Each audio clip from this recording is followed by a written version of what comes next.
If you work as a manufacturing facilities engineer, installing a new piece of equipment can be as complex as the machinery itself. From prep work to alignment and testing, it's your team's job to put it all together. That's why it's good to have Grainger on your side. With industrial-grade products and next-day delivery, Grainger helps ensure you have everything you need close at hand through every step of the installation. Call 1-800-GRAINGER, click Grainger.com, or just stop by. Grainger, for the ones who get it done. Hello, men. Today we're going to talk about Vikings. Vikings were great warriors. They were great seafaring men, great explorers. And we've seen kind of a resurgence in popular culture in the popularity of Vikings. But I'd say in a kind of perverse, twisted kind of way. So if we're going to look at Vikings, let's do it the right way, the proper way. That's what we're going to talk about today on the podcast. Now, I should say I don't have a PhD in Nordic studies. I do consider myself an amateur historian. I love history. I love looking into history. I think most people, if they knew how many books I read, would call me a voracious reader. If you want my bio, there'll be a link in the show notes. Also, I'm mostly of Northern European descent. Northwestern European descent. Kind of a cool backstory on myself. My last name is Melito, which is not Scandinavian. It's Italian. My family came here from Italy. Specifically, I know from Sicily. My last name is Melito, which means warrior, which means soldier, which is a pretty cool last name. I'm not going to lie. If you look it up in the Latin dictionary, my last name Melito is Latin for warrior, is Latin for soldier. So that's kind of a cool last name, but kind of odd, right? You wouldn't meet an Englishman named John Warrior. But when I got my DNA results back and saw that I was mostly Scandinavian, I looked into how can this be since I know my family came from Sicily. Well, it turns out in the year around 1000, the church sent Viking mercenaries to Sicily to kick out the Muslims. And they must have done a pretty bang-up job since over 1,000 years later, almost entirely Scandinavian. Blonde-haired, blue eyes, my family, blue or green eyes, blonde or red hair, still to this day. Now, there's a lot of Italians with blonde hair. That's a misnomer, especially Sicilians that are blonde or red-haired. But I thought that was pretty cool when I found that out. Now, of course, I don't know exactly if that's the exact reason why, but that's what makes the most historical sense. Were Viking mercenaries sent to Sicily from Scandinavia to kill the Muslims. And with my DNA and my last name, it kind of makes sense if they were mercenaries and my last name would be Melito. That's what you would call them when they got there. And that just became a last name. Also, I've been making my living this way long before I found this out. I am a mercenary by trade. I am a private security contractor. I've been military, law enforcement, and I've done many private security contracts, a modern-day mercenary. Pretty cool brief aside, establish some Viking street cred with you guys. Again, bio will be in the show notes.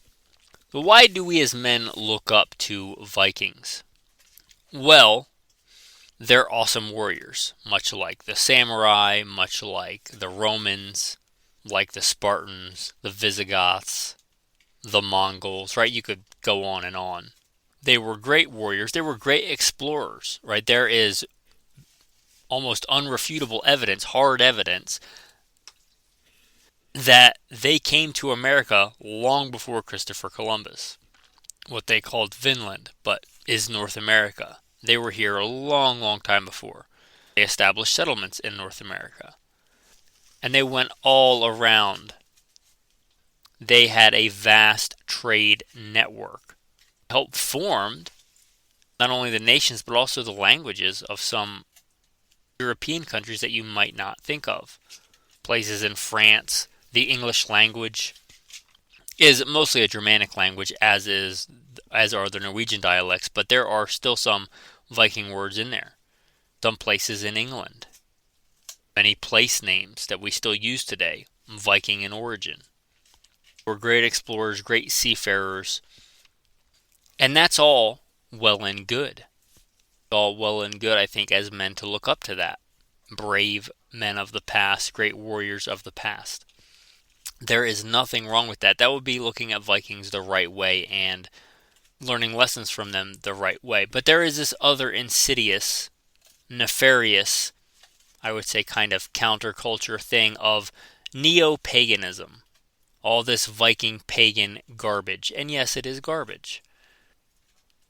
That, the Vikings were pagan, so I'm going to be pagan. I'm going to bring back being a pagan. That's garbage. I think a lot of men do it. Oh, I'm going to be edgy. I'm going to be cool. I'm going to be a pagan. You're not edgy or cool. You are pathetic. And I'll tell you why from the Viking perspective. When the Vikings saw the beautiful light of Christ, they became Christian. So if you want to be a good Viking, be a Christian. The vast majority of Vikings became Christian. So stop trying to be cool and be some neo-pagan when even the Vikings themselves dropped that pagan garbage like it was hot. And here's the thing, do you really think that Viking paganism is cool? Do you really buy into that philosophy? I'm going to almost guarantee that you don't, because you're not doing the things that they did. Do you believe in using a woman without her consent? Is that the kind of man that you are? Do you believe in kidnapping? Do you believe in child ritual sacrifice? Because that's what they did. That's what Vikings did, the pagan Vikings. That's what they did. So don't tell me you're some neo-pagan Viking unless you're doing the things that they did, which are abominations, which are horrible, disgusting things. If you believe in ritual child sacrifice, please, that is vile and disgusting. Not to mention many of the other things that they did.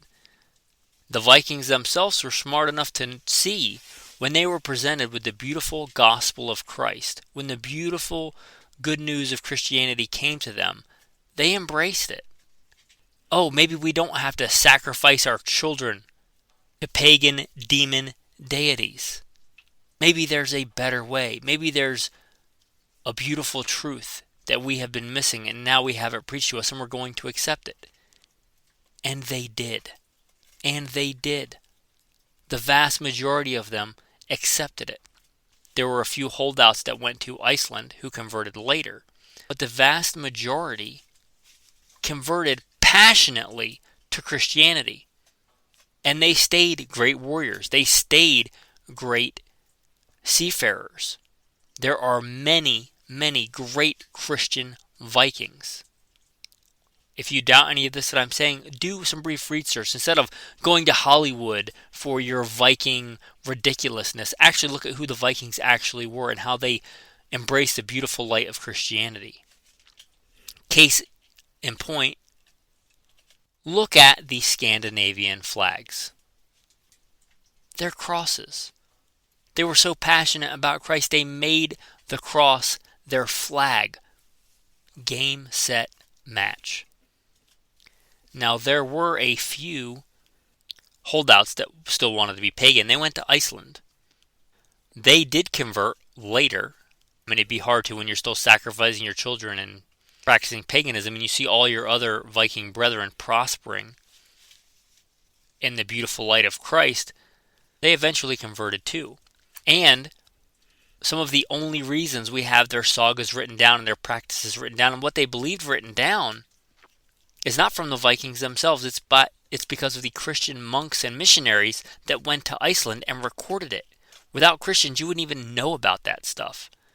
You wouldn't even know about it. You wouldn't even know about the sagas. You wouldn't even know about what they believed because they themselves abandoned it. It was recorded by Christian monks.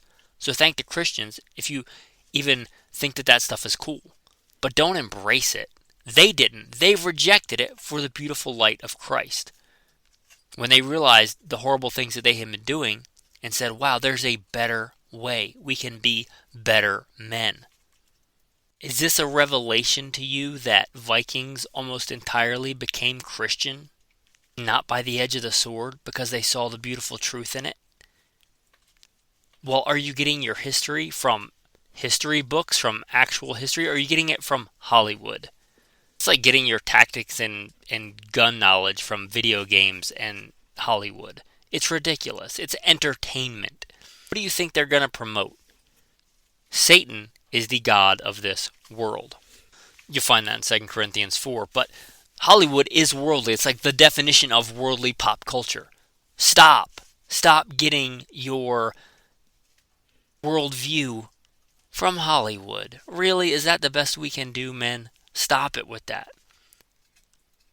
That's why you think it's cool and edgy, because they want it to be shocking, all the crazy pagan stuff that they did. But they became Christian almost entirely, and they were still great warriors. Do a quick history deep dive for yourself. Look at Vikings like Harold Bluetooth, Olaf Tryggvason. There are many, many more great Christian Vikings. Just like there are great men of war in the Bible. David, who was sung, he killed his tens of thousands. He slayed man and beast, slayed giants. Look at Gideon, Joshua, Moses, great military commanders that led men in battle. You may not get that in popular Christianity, but again, stop it with the popular culture. Do your own history deep dive, or actually read the Bible. They slayed men. They dropped bodies. There have been many great Christian warriors throughout history. Look at the Romans.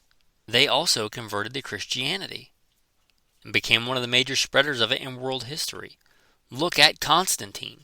He was a military commander when he converted and continued to be so after he converted. Much like the Vikings. They converted to Christianity. They were still great warriors.